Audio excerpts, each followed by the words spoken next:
Partagez, partagez, partagez, partagez les lives, partagez ces moments d'édification, partagez ces moments de salut, parce que Jésus-Christ est élevé au milieu de nous. Faites-les bien. N'oubliez pas un des membres de votre famille qui peut se retrouver comme ça là en Amérique ou encore en Europe ou encore en Afrique. Partagez, partagez, partagez. En partageant, tu pourras peut-être communiquer une joie, un salut, la paix à une personne qui en a besoin. Et c'est une autre façon aussi pour nous d'évangéliser. Bien aimé dans le Seigneur, c'est un moment béni. Un moment béni. Pourquoi? Parce que nous allons écouter la parole de Dieu. Quand nous écoutons la parole de Dieu nous apporte toujours la bénédiction. Et là, c'est quelque chose de très, très important. Je vais vous demander à faire la lecture de la parole de Dieu avec moi. Je suis dans le livre de Genèse.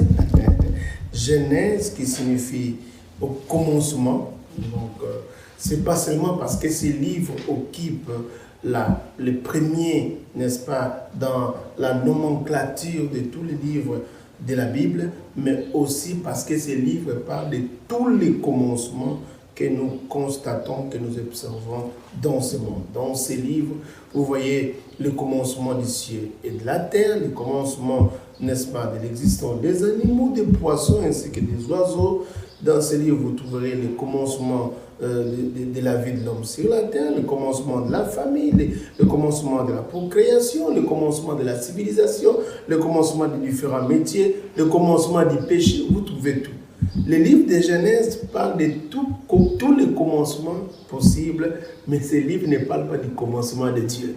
Parce que c'est Dieu qui fait commencer les livres de commencement. C'est Dieu qui fait commencer le commencement. Je répète, le livre de la Genèse parle de tous les commencements, n'est-ce pas? Mais ce livre ne parle pas du commencement de Dieu. Parce que Dieu n'a ni commencement et n'a ni fin.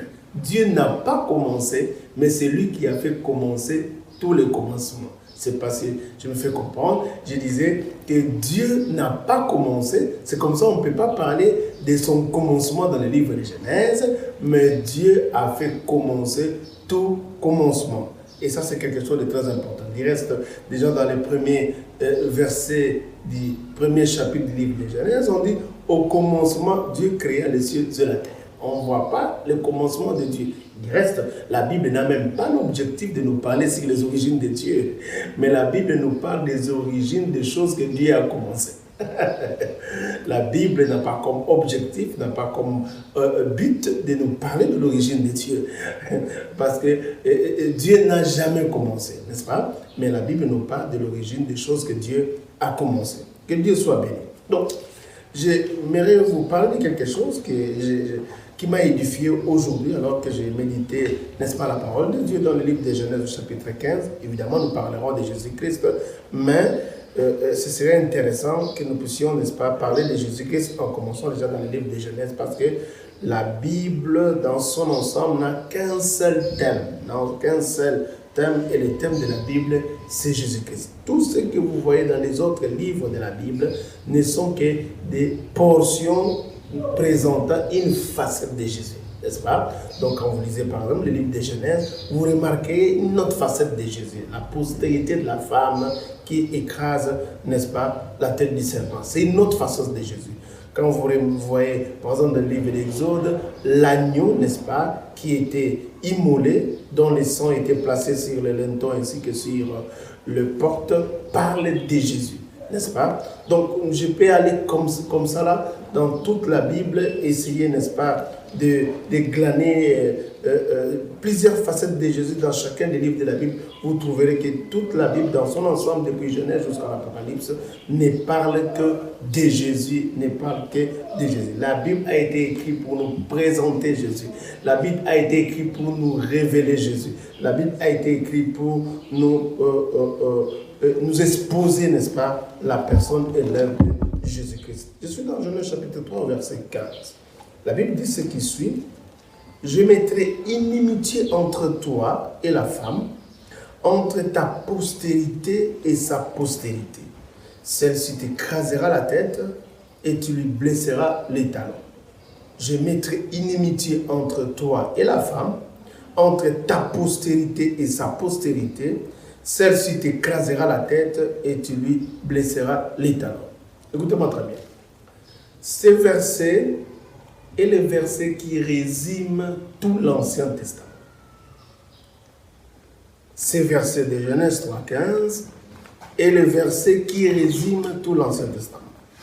De la même manière que dans le Nouveau Testament, nous avons Jean 3,16, Dieu a tant aimé le monde qu'il a donné son Fils unique, afin que quiconque croit en lui ne périsse pas, mais qu'il ait la vie éternelle. Le verset de Genèse 3,15 résume l'Ancien Testament et celui de Jean 3,16 résume le Nouveau Testament. Comme le Nouveau supplante l'Ancien, donc Jean 3,16 est le verset qui résume toute la Bible. Cela voudrait dire quoi? On peut nous laisser, on peut enlever tous les livres et les versets de la Bible. Mais en nous laissant Genèse 3,15 et Jean 3,16, on peut expliquer la Bible. Comme on peut aussi enlever tous les versets de la Bible, lorsqu'on nous laisse seulement Jean 3,16, on peut expliquer toute la Bible. Et c'est quelque chose de très très important. Vous ne pouvez pas comprendre l'Ancien Testament, évidemment, qui nous amène vers le Nouveau Testament, sans comprendre ces versets de Genèse 3,15. C'est la raison pour laquelle j'aimerais faire de ces versets le point de départ de notre échange de cet après-midi, de cet avant-midi, de ce matin, ou de cette soirée, je ne sais pas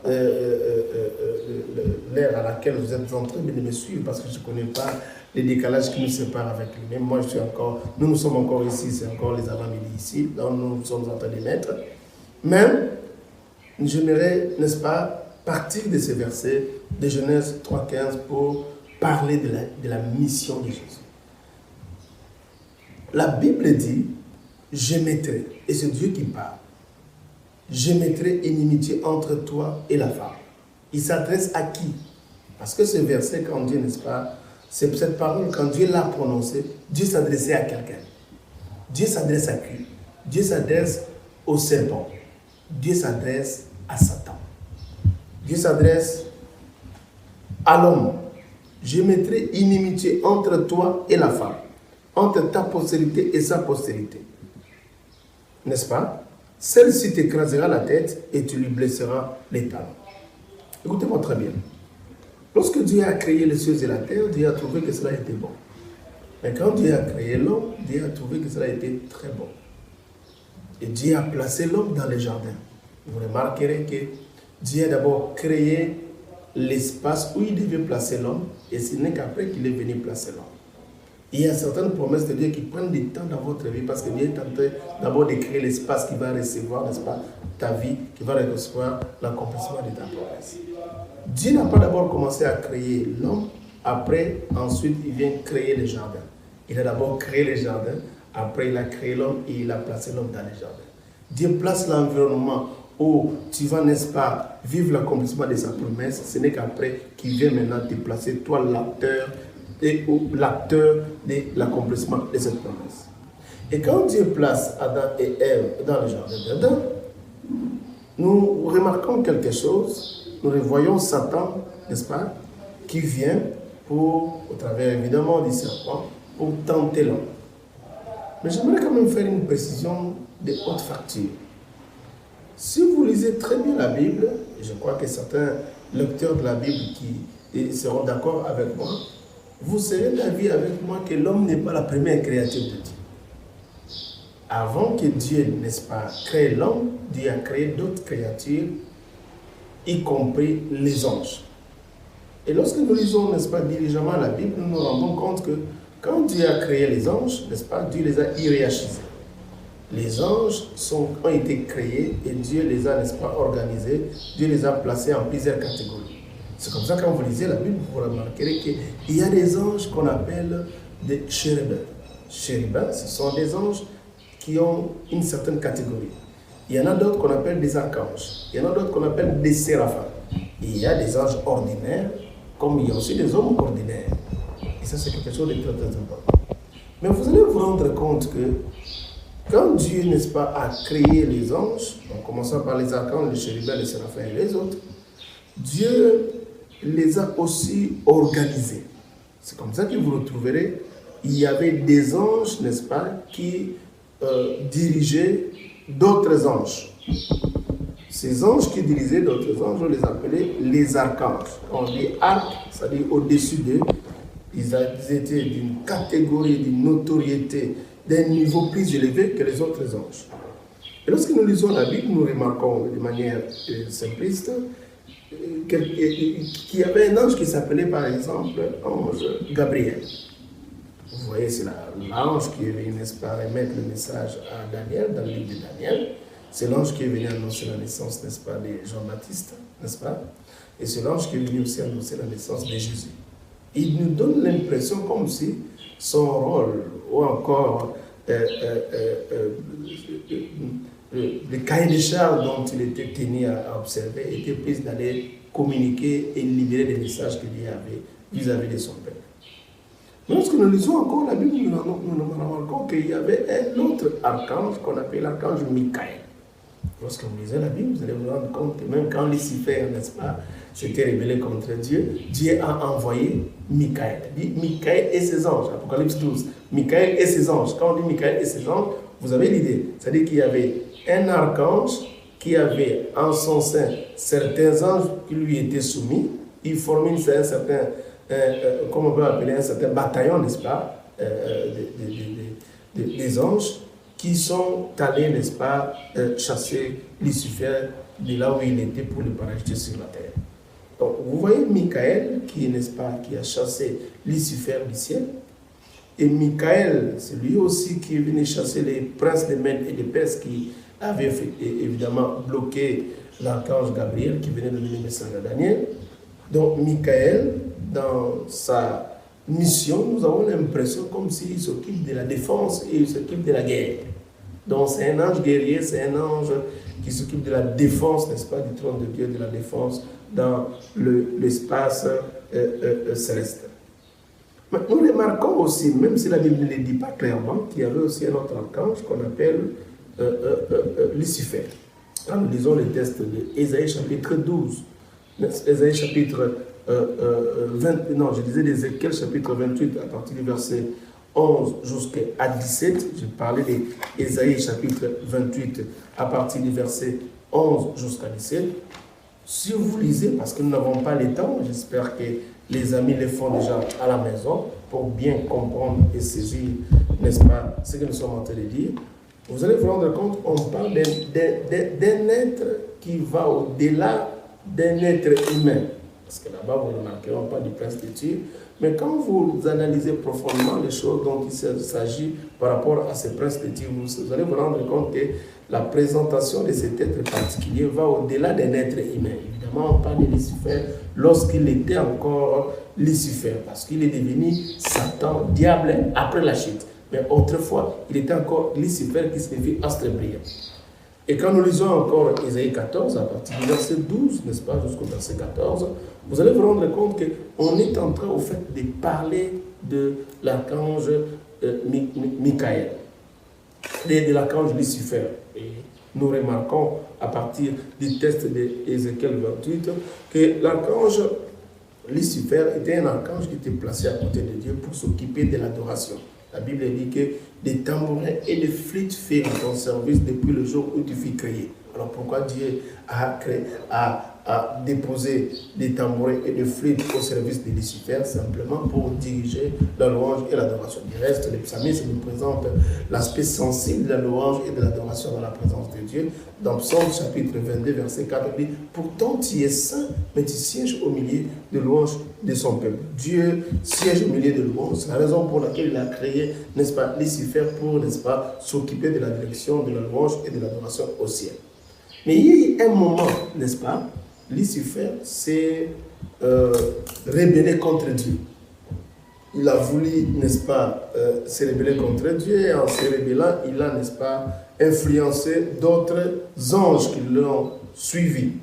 Et ce sont ces anges-là que nous appelons communément des démons. Ce sont des anges qui étaient au service de l'archange Lucifer et qui, dans sa rébellion, les a emportés, les a influencés pour se rebeller contre Dieu et qui sont plus tard devenus des démons. Et vous connaissez l'histoire, l'Apocalypse chapitre 12 nous explique comment est-ce que Michael et ses anges ont combattu le grand dragon, c'est-à-dire Lucifer, et l'ont chassé, n'est-ce pas, du ciel, et l'ont parachuté ici sur la terre. Alors, comprenez très bien, et ça, c'est quelque chose que je voulais quand même amener beaucoup de gens à comprendre, que quand Lucifer, qui est devenu Satan, adversaire de Dieu, ennemi de Dieu, a été parachuté sur la terre, donc nous pouvons aujourd'hui comprendre pourquoi est-ce qu'il s'est infiltré auprès du serpent pour venir tenter l'homme. J'ai toujours l'habitude de dire que l'homme n'est pas le premier habitant du jardin d'Éden. Avant que l'homme n'habite le jardin d'Éden, il y avait déjà Satan, le diable, autrefois Lucifer, qui, n'est-ce pas, s'est retrouvé dans le jardin. C'est la raison pour laquelle il est venu, n'est-ce pas, tenter l'homme. Et quand tu places l'homme dans le jardin d'Éden, la place Adam et Ève dans le jardin d'Éden, Éden qui signifie simplement délice, Dieu place Adam dans le jardin des délices, dans le jardin du bonheur, n'est-ce pas? Et c'est à moment que le diable vient maintenant pour tenter l'homme, pour pousser l'homme, n'est-ce pas, à se rébeller, à désobéir à Dieu.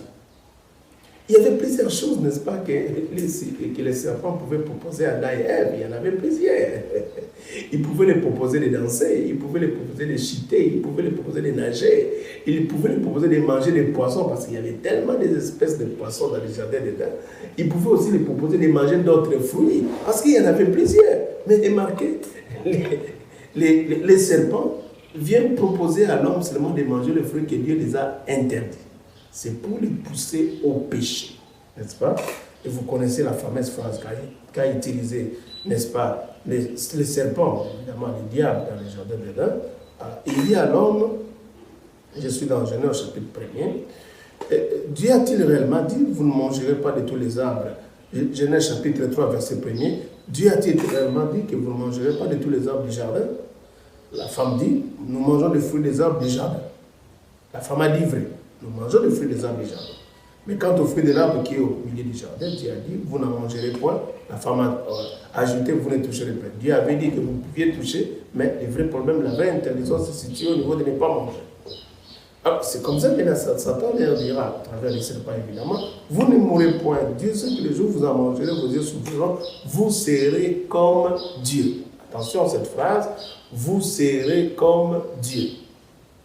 Quand nous lisons Ésaïe chapitre 14, j'espère que vous l'avez lu, j'aimerais aussi lire pour l'attention de plusieurs amis qui sont en train de nous suivre, parce que je vous amène quelque part. Je vous amène quelque part et j'aimerais que vous puissiez, n'est-ce pas, garder votre attention. Je suis en train de vous amener quelque part. Dans Ésaïe chapitre 14, n'est-ce pas, lorsque nous lisons les textes, à partir du verset 12, la Bible dit, te voilà tombé du ciel, astre brillant, fils de l'horreur, tu es abattu à terre, toi le vainqueur des nations. Tu disais à ton cœur, je monterai au ciel, je leverai mon trône au-dessus des étoiles de Dieu, je m'assurerai sur la montagne de l'ensemble à l'extrémité du septentrion, je monterai sur le sommet de nuit. Attention, le verset 14, dans sa partie B, il est écrit, je serai semblable au Très-Haut. Ce verset nous révèle la raison, le motif qui a poussé Lucifer à se rebeller contre Dieu. La phase fétiche que le diable, que Satan, que Lucifer autrefois a utilisée était « Je serai semblable au Très-Haut. Je serai semblable à El Elyon. Je serai semblable au Très-Haut. » Ce qui a poussé Dieu à les chasser du ciel, c'est ce qui a amené la dépravation et la dégénération, n'est-ce pas, du diable. C'est ce qui l'a poussé à la chute. Cette phrase de vouloir être semblable à Dieu, de vouloir être comme Dieu. Mais vous allez vous rendre compte quand Satan, au travers du serpent, vient pousser l'homme au péché. Qu'est-ce qu'il dit à l'homme? Il dit, le jour que vous en mangerez, je suis dans Genèse au chapitre 3 au verset 5, les jours que vous en mangerez, vos yeux s'ouvriront et vous serez comme des dieux. Au fait, il pousse à l'homme à commettre les mêmes péchés que lui a commis. Il pousse à l'homme à commettre les mêmes péchés que lui a commis. Lorsque lui, autrefois, Lucifer, avait commis le péché, qu'est-ce qu'il avait utilisé comme argumentation? Je serai semblable au Très-Haut. Et c'est ce qui a poussé Dieu, n'est-ce pas, à le chasser. Voyant que Dieu crée l'homme à son image et à sa ressemblance, Lucifer se fâche. Il dit, je vais pousser l'homme à commettre les mêmes péchés que moi j'ai commis. Il pousse à l'homme, n'est-ce pas, à manger le fruit pour devenir semblable à Dieu, pour devenir comme Dieu. Mais qu'est-ce qu'il s'attendait? Il se disait, de la même manière que Dieu m'a rejeté pour toujours, Dieu aussi va le faire à l'endroit de l'homme. N'est-ce pas? Et c'est ce qui arrive souvent. Les gens qui ont perdu des positions n'aiment pas perdre les positions seuls, n'aiment pas les perdre seuls. Ils aiment les perdre avec les autres. Il a perdu sa position de gloire et de dignité qu'il avait auprès de Dieu. Et il pousse l'homme aussi à perdre la tienne. Il dit, si vous mangez le fruit de l'arbre de la connaissance du mal, vous serez comme de Dieu. Donc, il pousse l'homme à commettre les mêmes péchés que lui a commis.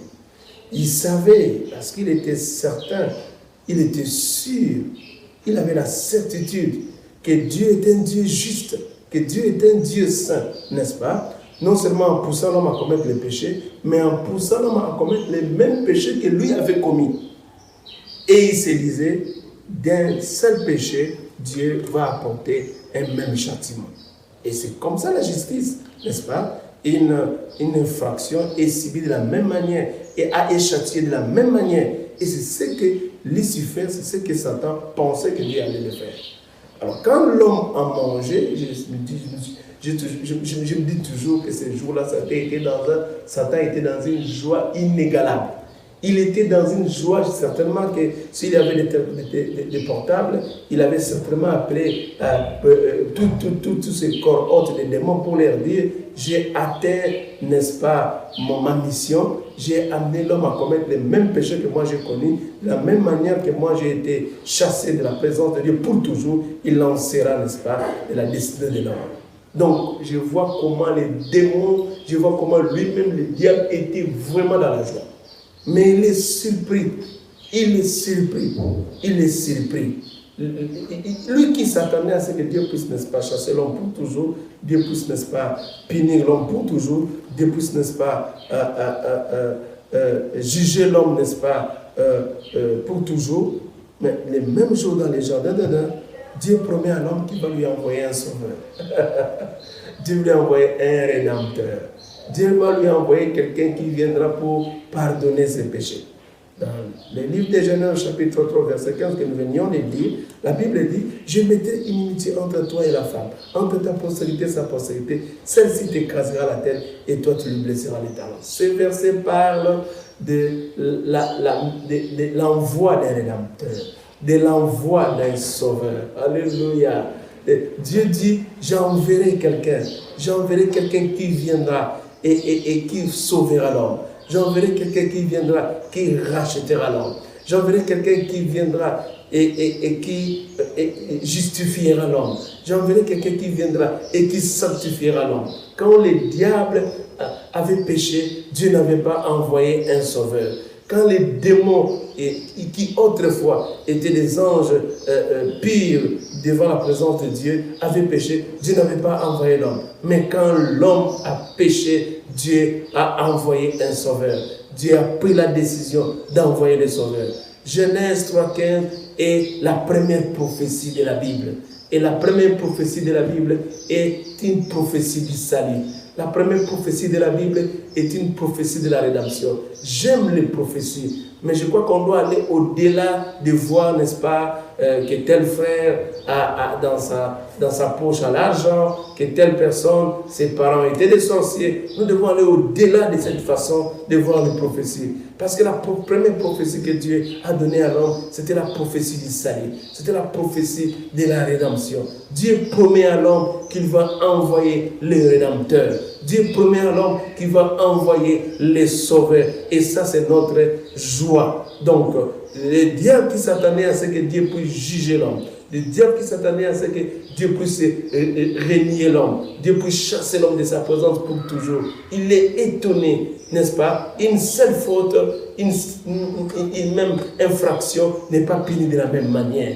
Quand lui avait péché, Dieu l'a chassé du ciel pour toujours. Mais quand l'homme a péché, Dieu a pris la décision d'envoyer le sauveur pour l'homme. Au fait, c'est ce que nous appelons la grâce. La grâce, quand elle se conjugue, Dieu ne nous punit pas de la même manière que les autres.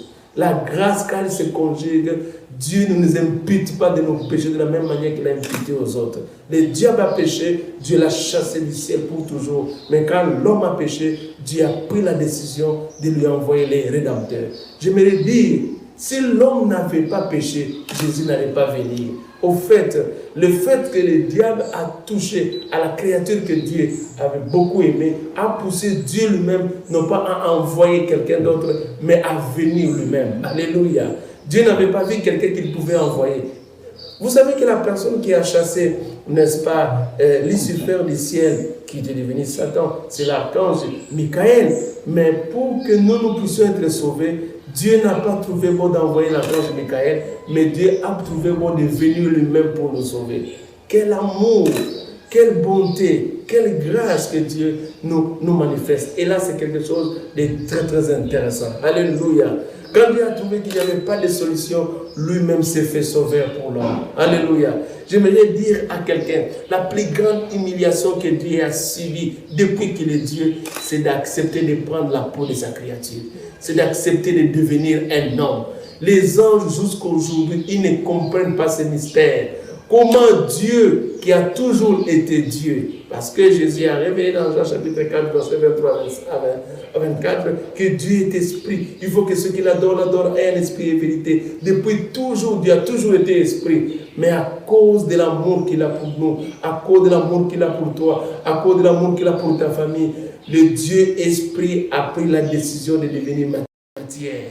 Le Dieu esprit a pris la décision de devenir visible. Le Dieu esprit a pris la décision de porter la chair que nous appelons l'incarnation. Il est allé encore très loin parce que la deuxième humiliation que Dieu aussi a subie depuis qu'il est Dieu, c'est accepter de mourir. Dieu pouvait devenir un homme, mais aller jusqu'au point de mourir, c'était quelque chose d'impensable auprès des anges. Mais Dieu l'a fait. Non seulement qu'il a accepté de mourir, de devenir homme, mais il a accepté de mourir pour nous accorder, n'est-ce pas, le salut, pour nous accorder la rédemption, pour nous accorder la sanctification, pour nous accorder la justification. Et là, c'est la bonne nouvelle. Revenons maintenant dans Genèse chapitre 3, verset 15. Ces versets, c'est le point du départ du processus du salut. Ces versets, c'est le point du départ du processus de la rédemption. Ces versets, ça doit être un verset qu'on doit lire presque chaque jour, parce que tout a commencé ici. Alléluia. Si Dieu n'avait pas envoyé Jésus pour nous sauver, la Bible allait se limiter dans Genèse chapitre 3. Mais c'est parce que Dieu a envoyé, a pris la décision d'écrire ces versets de Genèse 3:15 que la Bible a aujourd'hui 66 livres, et le dernier d'entre ces livres, c'est le livre d'Apocalypse. Dieu dit: je mettrai inimitié entre toi et la femme. Parce qu'autrefois, Dieu n'avait pas précisé à l'homme que Satan était son ennemi. Et par le fait que le diable a tenté, n'est-ce pas, l'homme, Dieu avait trouvé intéressant de préciser l'inimitié maintenant qui devait exister entre Satan ainsi que l'homme. Et Dieu parle maintenant de la postérité, parce que là nous sommes dans un problème de postérité, dans une problématique de postérité. La postérité, n'est-ce pas, de la femme, la Bible est claire, écrasera la tête du serpent, mais la postérité du serpent lui blessera les talons. Donc, c'est au travers de ces versets que nous avons la ligne qui conduit toute la Bible, que nous avons les chemins qui tracent tous les processus du salut et tous les processus de la rédemption. Donc, Satan qui était dans le jardin d'Éden avait écouté de ses oreilles que Dieu avait pris la décision de ne pas rejeter l'homme pour toujours. Oh mon Dieu, j'aime ça. Quand l'homme a commis le péché, la Bible dit qu'il y avait, n'est-ce pas, des chérubins qui sont descendus, n'est-ce pas, avec des effets flamboyants, afin que l'homme ne retourne plus dans le jardin d'Éden.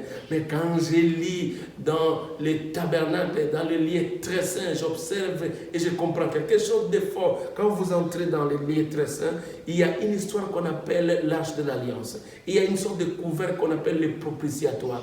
Et dans le propitiatoire, qui est comme une sorte de couvert de l'arche de l'alliance, c'est là où le souverain sacrificateur venait le jour de Yom Kippour et déposait le sang des animaux qui étaient là placés.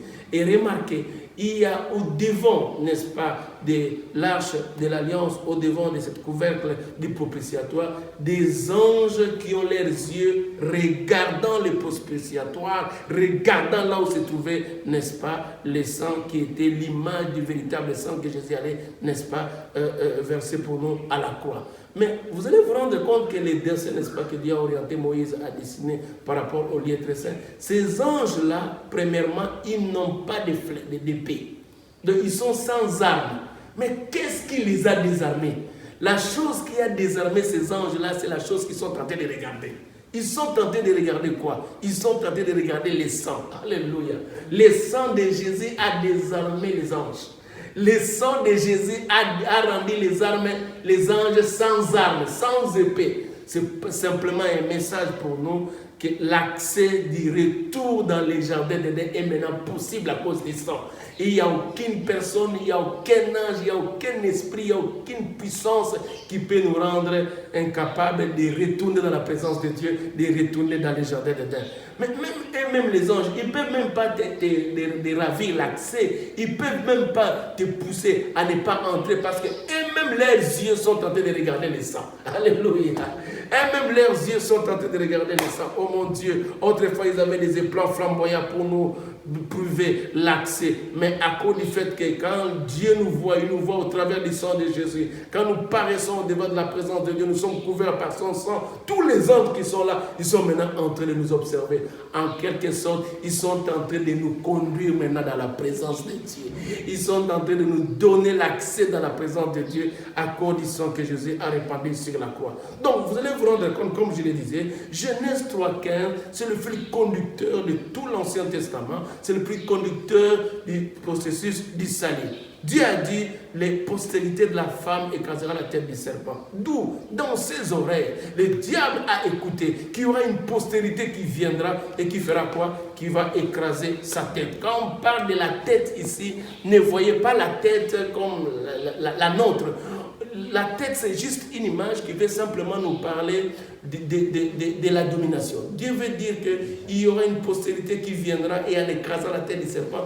Il écrasera la domination du serpent. Il écrasera le leadership du serpent. Il écrasera les laboratoires du serpent parce que c'est au niveau de la tête que nous trouvons le cerveau qui est le laboratoire de l'homme. Donc, cette image de la tête est très significative pour nous. Donc, le diable s'attendait à ce qu'un jour, il y aura une postérité de la femme qui viendra et qui sauvera l'homme et qui brisera, n'est-ce pas, sa domination. C'est comme ça que vous allez vous rendre compte. Quand Adam et Ève, quand Caïn et Abel ont, n'est-ce pas, offert à Dieu et que Dieu a jeté un regard favorable sur l'offrande d'Abel et sur Abel, parce que c'est quelque chose de très très important, les gens doivent bien lire les passages, dans les livres de Genèse chapitre 4 verset 4, il dit, Abel de son côté en fit une des premières de son troupeau et de leur graisse, l'Éternel porta un regard favorable sur Abel et sur son offrande. Ne voyez pas seulement l'aspect de l'offrande, mais voyez aussi l'aspect de la personne d'Abel. Il porta un regard favorable sur Abel et sur son offrande. C'est ce jour-là que Satan s'est dit non. Certainement que la postérité viendra au travers d'Abel. Donc c'est comme ça que Satan viendra et il va influencer Caïn pour tuer Abel, afin que la postérité ne puisse pas arriver. Il était dans la joie, parce qu'en tuant Abel, il avait tué celui qui avait, n'est-ce pas, la possibilité de lui écraser la tête, celui que lui jugeait qu'il sera de la postérité de la femme. Il était étonné que Dieu, dans son amour, il puisse encore susciter quelqu'un d'autre. La Bible dit qu'Adam connaît encore sa femme et enfanta Seth. Et lorsqu'on enfanta Seth, on a recommencé encore à glorifier et à invoquer le nom de l'Éternel. Donc, le combat du diable, c'était de détruire la postérité, de détruire la postérité, de faire en sorte que la prophétie de Genèse 3,15 ne puisse pas s'accomplir. Tout ce que vous voyez avec les déluges, c'est toujours le travail du diable pour que la postérité ne puisse pas venir. Tout ce que vous voyez avec Nimrod, où les gens doivent chercher à atteindre Dieu pour que Dieu puisse le détruire, c'est toujours l'idée pour que la postérité ne puisse pas venir. La stérilité des différents patriarches que vous voyez dans la Bible, l'idée c'est toujours que la postérité ne puisse pas venir. Tout ce que vous voyez avec, n'est-ce pas, les enfants d'Israël qui doivent aller en captivité en Égypte, c'est toujours pour que la postérité ne puisse pas venir. Tout ce que vous voyez avec l'incrédulité des enfants d'Israël dans les déserts, afin que Dieu puisse les détruire, c'est toujours l'idée pour que la postérité ne puisse pas venir. Tout ce que vous voyez avec le schisme en Israël, où Salomon a bâti des autels et ça a poussé Dieu à diviser le royaume, c'est toujours l'histoire de postérité. Tout ce que vous voyez avec l'exil des enfants d'Israël, c'est toujours pour que la postérité ne puisse pas venir. Et après un certain moment, Dieu était tellement dans la colère parce que les hommes avaient tellement dépassé, débordé dans tous les sens. Dieu a pris la décision de ne plus parler aux enfants d'Israël. Et cela a pris 400 ans. Quand vous lisez votre Bible, vous allez vous rendre compte qu'entre Malachie et Matthieu, il y a un vide. Et ce vide-là, on appelle ça période intertestamentaire, c'est-à-dire la période entre les testaments. Au travers de ce vide-là, Dieu ne parlait plus. C'est la raison pour laquelle, même quand on a fait la canonisation des différents livres de la Bible, les livres qui ont été écrits au cours de cette époque-là ne pouvaient pas être mentionnés comme des livres saints, simplement parce que, tel que vous le voyez, Dieu ne parlait plus et ces gens-là qui pouvaient écrire au nom de Dieu étaient inspirés par quoi? C'est comme ça que vous trouverez les livres comme Tobie et Maccabée, ce sont des livres qui ne se retrouvent pas dans notre nomenclature biblique actuelle, dans notre nomenclature des livres réellement canonisés, parce que nous disons simplement qu'au cours de cette époque-là, Dieu ne parlait pas. Mais le diable était étonné, il était étonné qu'un jour, quand Dieu se rendit compte que le diable avait tout fait, la période noire, la période de silence, la période de ténèbres. Dieu a pris la décision d'envoyer quelqu'un. Et la personne que Dieu a envoyée, c'était Jean-Baptiste, qui est né de manière miraculeuse. Mais Jean-Baptiste était sincère, il était clair. Il a dit qu'il était, n'est-ce pas, le chemin qui criait dans les déserts. Il était en train de préparer la voie. Et il était en train de préparer quelle voie? Il était en train de préparer le chemin, la voie de Jésus qui devait arriver. Alléluia. Et j'aime Dieu dans sa manière de faire. S'il avait simplement annoncé à Marie que tu deviendras enceinte sans être en contact avec un homme, Marie peut avoir des difficultés pour croire. C'est la raison pour laquelle l'ange a commencé d'abord à expérimenter cette naissance miraculeuse au travers d'Élisabeth. Et c'est comme ça que quand il est venu parler, n'est-ce pas, à Marie, Marie avait la foi, a été soutenue par sa foi, parce qu'un tel miracle était déjà opéré par quelqu'un qui était proche d'elle. Je parle d'Élisabeth qui était sa cousine. Donc avec la naissance de Jésus, Dieu ne vient pas pour essayer. Il avait déjà essayé avec Jean-Baptiste. Et avec la naissance, n'est-ce pas, de Jésus, Dieu vient pour confirmer. C'est pas simplement pour dire qu'il y a certaines choses que Dieu a fait dans la vie de certaines personnes, et quand il les répète avec toi, il ne vient pas pour essayer, parce qu'il avait déjà essayé avec quelqu'un d'autre. Et quand Dieu envoie l'archange Gabriel, quand il arrive auprès de Marie, alléluia, et c'était le 6e mois, alléluia, il arrive, il dit à Marie que tu as trouvé grâce, parce que tu es porteur de la grâce. Alléluia. L'enfant qui naîtra de toi sera appelé fils du Très-Haut. Il s'appellera Jésus. Quand on parle de Jésus, on parle du Sauveur. Quand on parle de Jésus, on parle de celui qui va libérer. Quand on parle de Jésus, on parle de celui qui va racheter. Quand on parle de Jésus, on parle de celui qui va enlever l'humiliation. Quand on parle de Jésus, on parle de celui qui va nous ouvrir encore l'accès dans la présence de Dieu. Quand on parle de Jésus, on parle de celui qui va nous sanctifier. Quand on parle de Jésus, on va parler de celui qui va changer les données. Son nom signifiait déjà quelque chose, parce que dans le nomastique de Dieu, la science biblique qui traite sur la signification des mots, le nom signifie aussi la mission de quelqu'un.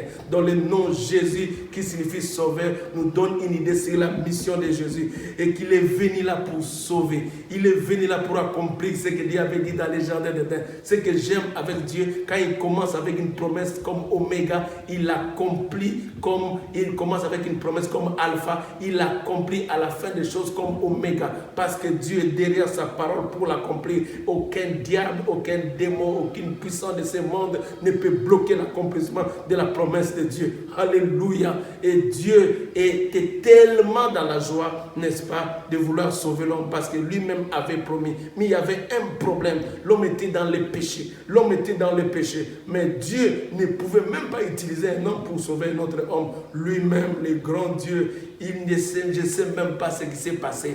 Il est entré dans un processus de maigrissement. Il Lui dont les cieux ne peuvent pas contenir, mais il a accepté de devenir, n'est-ce pas, une semence en entrant dans le ventre de Marie. Il a fait 9 mois dans le ventre de Marie. Je me pose toujours la question. Marie a porté Dieu dans son ventre pendant 9 mois.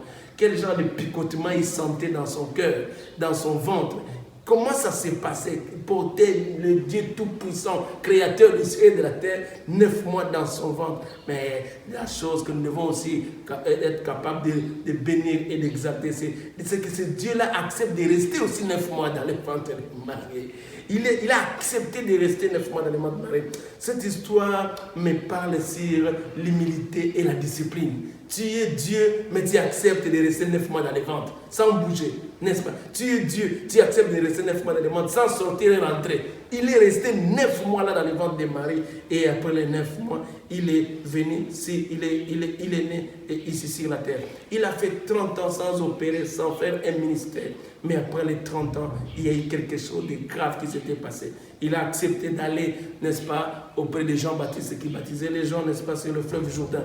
Donc Jésus était aussi, n'est-ce pas, dans l'église de Jean-Baptiste. Parce que quand vous allez dans l'église de Jean-Baptiste actuellement, vous cherchez les noms des personnes qui ont été baptisées. Vous trouverez aussi le nom de Jésus qui se trouve parmi les gens des baptisés. À l'époque de Jean-Baptiste, on donnait la carte des membres. Vous allez aussi voir que Jésus avait reçu la carte des membres dans l'église de Jean-Baptiste. Mais après qu'il ait accompli cet acte plein d'humilité, le ciel s'est ouvert et Dieu a dit, celui-ci est mon fils bien-aimé en qui j'ai mis toute mon affection. J'aime tellement cette phrase que je peux commencer à crier. Celui-ci est mon fils bien-aimé en qui j'ai mis toute ma confiance. Bien-aimé, la postérité dont Dieu parlait dans Genèse 15, Dieu prend maintenant la responsabilité de nous la présenter lors du baptême de Jésus. Il dit celui-ci, c'est démonstratif. Il dit présente au monde, Dieu présente aux hommes, Dieu présente aux anges, Dieu présente au ciel, Dieu présente à la terre la postérité dont il s'agissait pour venir, n'est-ce pas, sauver l'homme. Et quand le diable s'est rendu compte que malgré que j'ai tué Abel, malgré que j'ai amené l'humanité à la dépravation à l'époque de Noé, malgré que j'ai poussé les hommes à développer ce projet unique d'aller à terre de Dieu au ciel, autant de numéros, malgré que j'ai fait de tout mon mieux pour bloquer la naissance des femmes des patriarches, malgré que j'ai amené Israël en exil, malgré que je les ai amenés, n'est-ce pas, en Égypte, malgré que j'ai divisé le royaume, n'est-ce pas, d'Israël, j'ai amené Israël à vivre le schisme, mais Dieu a envoyé son fils, la postérité de la femme, qui devait écraser la terre d'Israël. Il a essayé de tenter Jésus. Au fait, ce que vous voyez avec la tentation de Jésus, c'est la même chose qu'il essaie de refaire comme il avait fait avec Adam et Ève dans les jardins. De la même manière qu'il avait tenté Adam et Ève dans les jardins, il a voulu aussi essayer la même chose avec Satan, n'est-ce pas, lorsque Jésus était entré dans la prière, dans les jeûnes et prières de 14 jours. La Bible dit, Jésus lui répondait toujours, il est écrit. Il est écrit, il est aussi écrit. Avec la parole, nous avons toujours la force. Cela voudrait dire que la parole a en lui la capacité de vaincre les diables. La parole a en lui la capacité de vaincre les démons.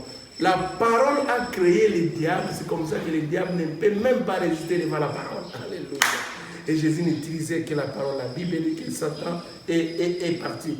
Il a tout fait, mais la postérité a toujours résisté. Jusqu'au jour où le diable a pris la décision d'aller crucifier Jésus, sur une montagne qu'on appelle Golgotha. Parce que réalisez très bien la prophétie. La postérité de la femme écrasera la tête, mais la postérité du serpent lui blessera les talons. Donc la croix est présentée comme le travail de la postérité du serpent pour blesser les talons, n'est-ce pas, de la postérité de la femme. Vous voyez, les talons se trouvent au niveau des pieds. C'est quand quelqu'un marche qu'on essaie, n'est-ce pas, de blesser le talon pour lui arrêter le processus de la marche. Et c'est ce que le diable pensait. En prenant Jésus, en allant le crucifier, il allait arrêter Jésus pour qu'il ne puisse plus accomplir les miracles. Mais c'était une très grave erreur. Quand il a amené Jésus, n'est-ce pas, à la croix, c'est là où Jésus-Christ l'a aussi écrasé. Vous voyez, quand les serpents cherchent à vous blesser les talons, il vous donne en même temps l'occasion de lui écraser la tête. Quand les serpents cherchent à vous mordre les talons, il vous donne aussi l'occasion, n'est-ce pas, de lui écraser la tête. Et ça, j'aime, parce qu'on parle d'écraser la tête de la porte du serpent.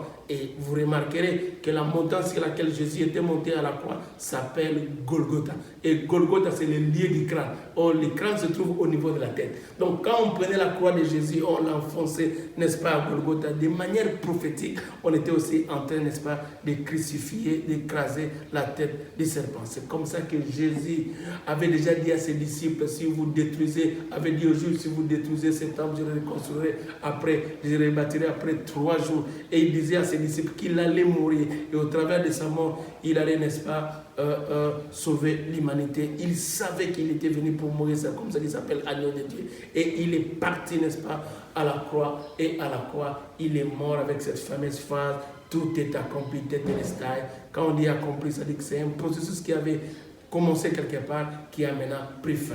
Donc, à la croix, Jésus nous a sauvés. À la croix, Jésus nous a donné la vie. À la croix, Jésus nous a pardonné les péchés. À la croix, Jésus nous a rachetés. À la croix, Jésus nous a justifiés. Et il a accompli, n'est-ce pas, sa mission à la croix. Mais je n'ai pas le temps pour vous parler de la fameuse phrase que Jésus est en train d'accomplir. Parce que le processus a commencé dans Genèse 3,15, mais le processus s'est achevé à la croix lors de sa fameuse phrase « Tout est accompli ». Mais les mots, le concept « Tout est accompli » a plusieurs déclinaisons. En grec, c'est tetelestai, parce que vous devez savoir, la Bible a été écrite en 3 langues, l'hébreu, le grec et l'araméen. La grande partie de l'Ancien Testament a été écrite en hébreu et un peu, il y a de l'araméen. Mais la grande partie du Nouveau Testament a été écrite en grec, il y a aussi de l'araméen. Donc le mot tetelestai veut simple, tout est accompli, et tetelestai en grec.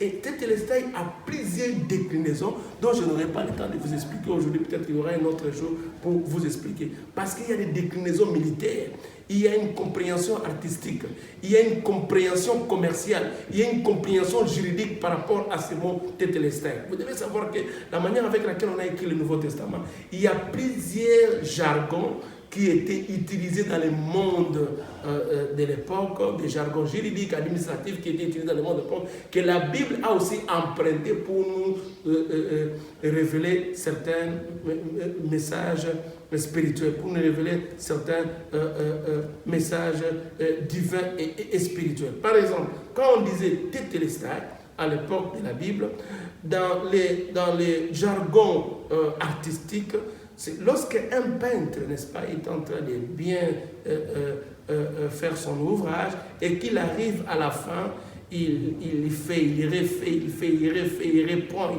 et il arrive à la fin, il atteint un point où il s'est dit, personne d'autre s'il il observe, il regarde mon ouvrage, ne sera capable de critiquer. Il n'y a aucune chose qu'on peut critiquer au travers de cet ouvrage. Quand il arrive à ce point-là, c'est à ce niveau-là qu'il dit tetelestai. Maintenant, c'est achevé.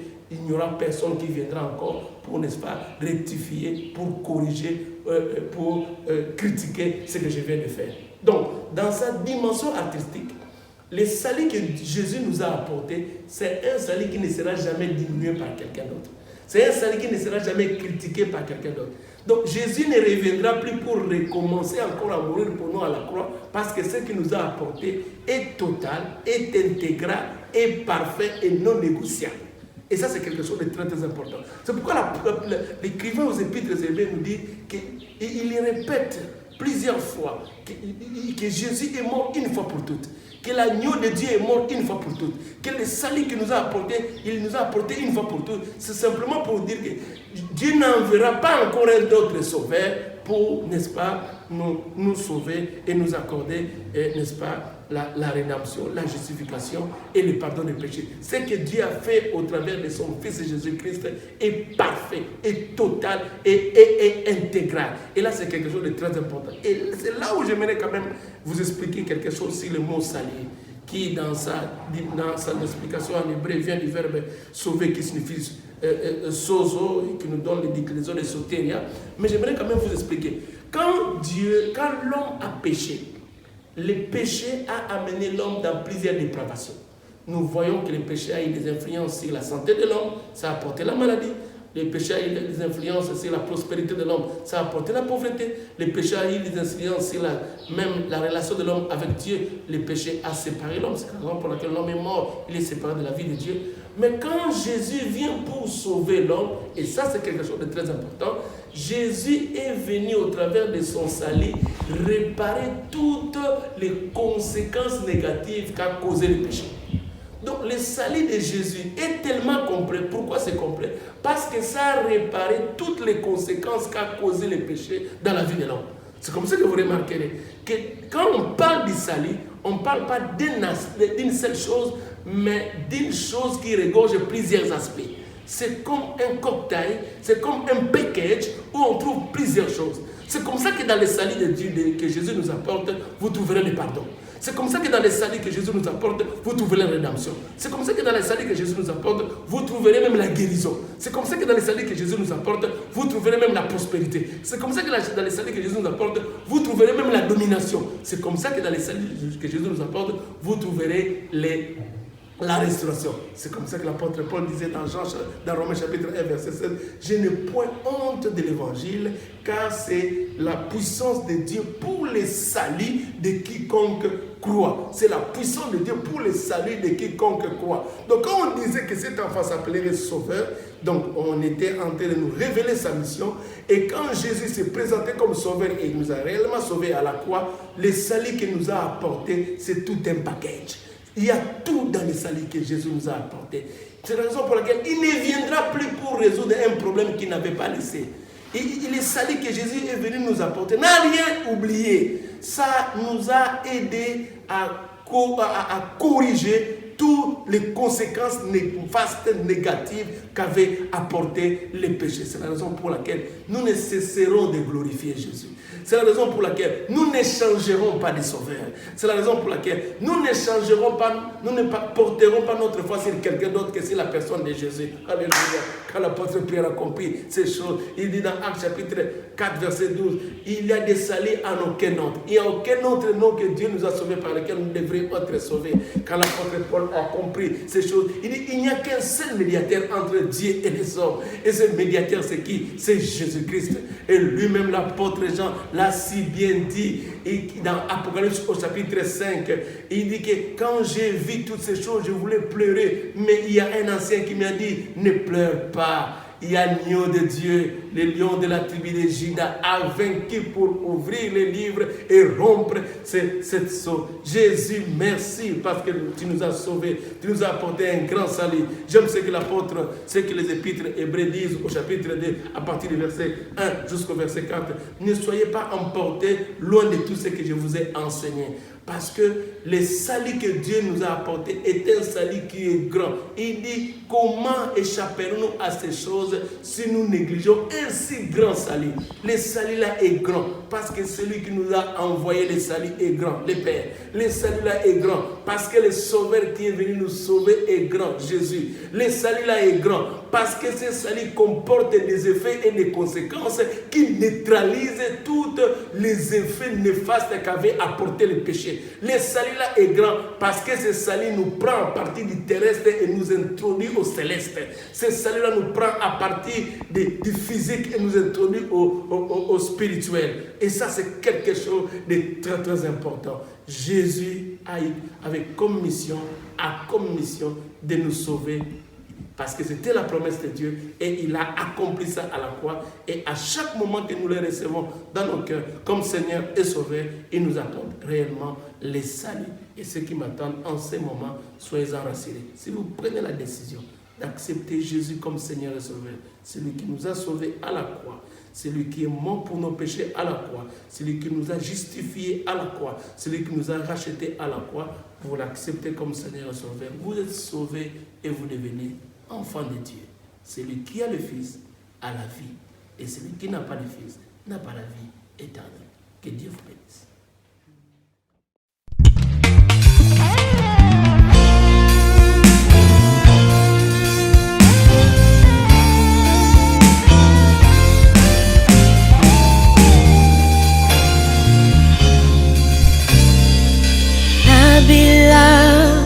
Nabila, Sejela na yo pondeo kolonangai Natala